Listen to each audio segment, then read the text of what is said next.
Getting a knee replacement is a major physical intervention.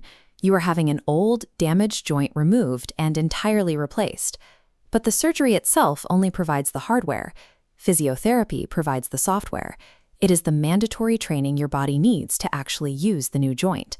Without immediate, structured rehabilitation, scar tissue sets in quickly.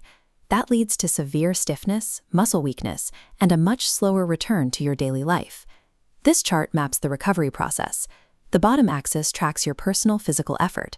The vertical axis measures the final impact on mobility. Down here is your baseline, surgical success. But reaching full mobility up here requires structured physiotherapy. To navigate this phase, we are using data from the definitive Complete UK Recovery Guide, brought to you by the Best of Health, the trusted resource for over 50s healthcare decisions. That physical work starts on day 1. A physio will have you up and taking your first steps on the hospital ward, primarily to reduce the immediate risk of blood clots and chest infections. There is a clear trade-off you have to accept right away. You must actively push through post-surgical discomfort in those early days to guarantee your long-term safety and joint flexibility. Once you are discharged, a major dilemma emerges for patients in the UK. The level of ongoing care you receive varies wildly depending on whether you rely on the NHS or budget for private rehabilitation. Earning a pain-free, fully functional knee is an active physical and financial decision you have to make, not a passive healing process. To understand your recovery, look at this 12-week timeline, the physical baseline every patient must conquer. In weeks 1 and 2, your inputs are basic but repetitive. You will perform ankle pumps and static quad contractions 3 to 4 times daily. Committing to this high daily time requirement rapidly reduces early swelling and prevents thick scar tissue from locking the joint in place. Moving into weeks 2 through 6, the demands increase. You graduate to wall squats, seated knee bends, and walking longer distances with crutches. The primary outcome here is achieving a strict 90-degree bend in the knee. You need exactly that much bend for standard daily actions like getting out of a chair or using the toilet. This middle phase is the most physically demanding period. It requires significant pain tolerance to force the joint to bend. By weeks 6 through 12, the focus shifts to resistance band exercises, deeper squats, and single leg balance work. This is where you gain the clearance to drive and walk pain-free. Achieving it demands sustained discipline, keeping up the exercises long after the initial surgical pain has faded. Your joint will continue to strengthen and improve for up to 2 years, provided you maintain regular, low-impact exercise like swimming or cycling.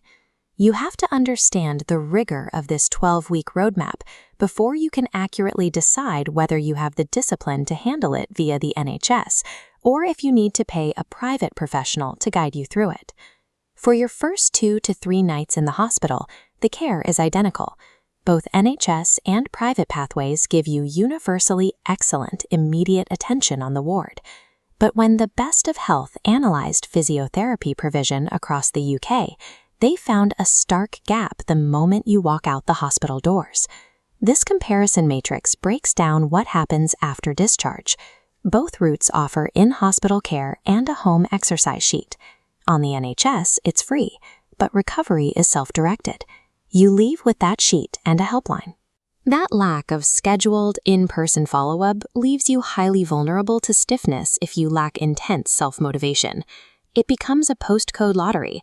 Some local trusts offer group circuit classes, but many do not. Purchasing a private package of 8 to 12 sessions guarantees you scheduled one-on-one accountability.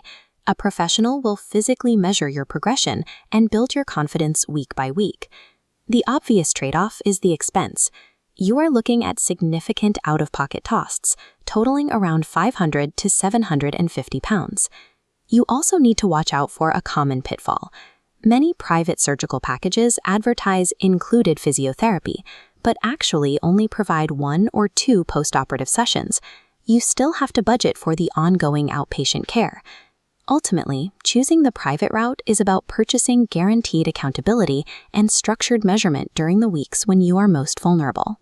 You do not have to pay for private care to make a perfect recovery. To figure out the right path, we can use this simple decision tree based on your own honest recovery profile. The top branch asks if you are a highly self-motivated self-starter who has strong family support waiting for you at home. If that sounds like you, the NHS route is a great fit. You can push yourself through the pain independently, especially if you confirm your local trust runs those 6-week rehabilitation classes. The bottom branch asks if you struggle with self-directed exercise, if you are anxious about joint stiffness, or if you are highly focused on returning to specific sports like golf or cycling. If you fall into this group, private physiotherapy acts as a necessary coach. They will actively push you to hit difficult milestones, like achieving that critical 90-degree bend by week 3. Spending £750 buys you peace of mind. For a joint you will rely on every day for the next 20 years, that is a highly defensible investment. Your recovery is entirely in your hands, but you never have to plan it alone. Visit The Best of Health at thebestofhealth.co.uk to compare hospital packages, review recovery timelines, and find the right exercise programs. Physiotherapy is the essential bridge between receiving a new joint and actually returning to a full, active life.